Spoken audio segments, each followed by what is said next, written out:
So, let's talk about Last Night in Soho. Last Night in Soho is a horror-ish, mystery-ish, whodunit-ish movie starring Thomasin McKenzie and Anya Taylor-Joy. Because of course it does. She's in everything. Directed and co-written by the movie master that is Edgar Wright. Edgar Wright is one of my favorite movie directors of all time. He has directed some of my favorite movies of all time. When it comes to visual style, Edgar Wright bows to no one. And that really shines through in Last Night in Soho. The movie just looks amazing. The use of colors, camera angles, and especially VFX shots is just incredible to look at. However, it's in the writing that I am a little let down, but we'll get to that. Last Night in Soho follows Thomasin McKenzie's character, Eloise, as she moves to London to study fashion. She is fascinated and drawn to everything 60s related, very specifically that decade. She eventually moves into a room in an old house, and it's the first night she goes to sleep where the movie really kicks off. She dreams, or sees, or whatever, it's not really established, through the eyes of a girl named Sandy, who lived in London in the 60s. Lucky coincidence! Who came to London to become a famous performer, played by Anya Taylor-Joy. Every time Eloise falls asleep, she dreams about this Sandy character. And of course, her story takes a dark turn, and things that happen to Sandy start haunting Eloise, which is where the horror elements of the movie come in. The movie then becomes about Eloise being haunted by characters from Sandy's past, and figuring out what eventually happened to Sandy.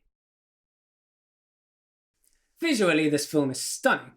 It has a very deliberate color palette, which is even visible in the poster. There is this one particular shot where a character is desperately trying to reach a phone, and the whole room is doused in this horror red color while the phone is lit green, which just makes it stand out and also reveals something about the state of mind of the character, and it just looks incredible. The visual effects of Sandy being portrayed by two different actresses is really fun to watch, and it really sucks you into the story. If you look behind the scenes of how those shots were achieved, it makes it even more impressive. Even so, there are a few scenes where the actresses swap, and you would genuinely have to go through the scene frame by frame to figure out when they were swapped and guess at how it was achieved. These scenes were so much fun to watch and made me wish there were more scenes with the two interacting. But that's more an issue with the writing itself. Which brings me to... Taken as a whole, the story is very interesting and decently written. There is an interesting mystery to solve, and the way it is unraveled is quite interesting. I also like that it's kinda explained why Eloise is haunted by the ghosts that haunt her. It's not just random, like I feel it is in a lot of horror movies.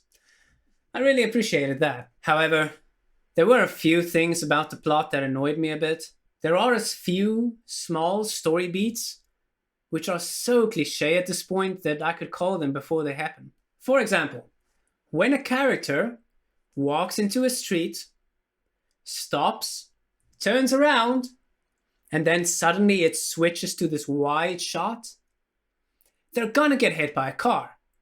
It happens every time. It's very predictable at this point. Also very interesting how these cars are always 100% silent until the moment they enter the frame. I don't know, it just seems like an overused cliche.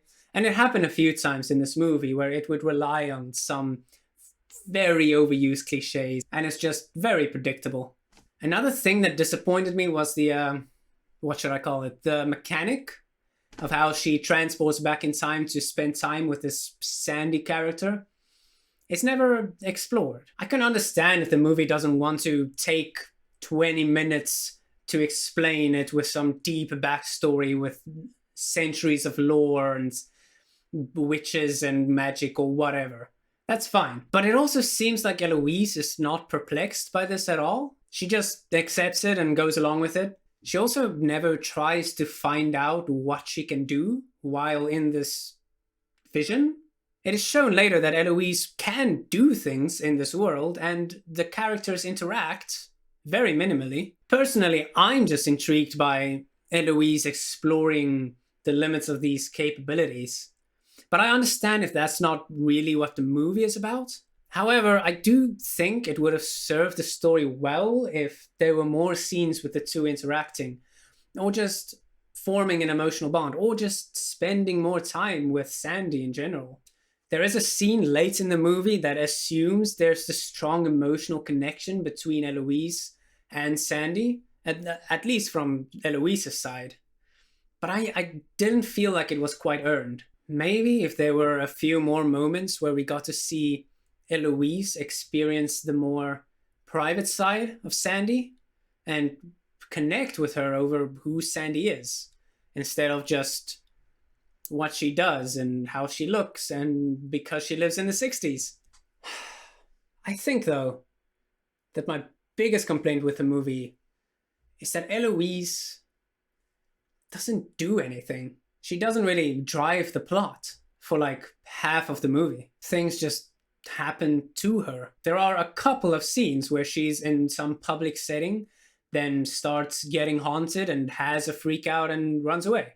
This got a little repetitive, and I would gladly have it substituted for another scene with Sandy. It never feels like Eloise gets any control over what's happening. The plot just happens and she's along for the ride. Even the main mystery of the film is not solved by her. There is this whole scene where it seems like she's going to do some investigative work and figure out this mystery all by herself, but that goes nowhere. Eventually, the mystery just gets solved. She didn't solve it, it just happened. She essentially caused the mystery to get solved by accident. Because of all this, I found it a bit difficult to get attached to the main character. If she wasn't so expertly played by Thomasin McKenzie, then I don't think I would have cared for her at all. So yeah, casting is important, I guess. All in all, it's still a very good movie, a very entertaining watch, and worth your time, even if it might not leave a lasting impact. I'll give this movie a 7. I'm not gonna tell you out of what, though. Mystery!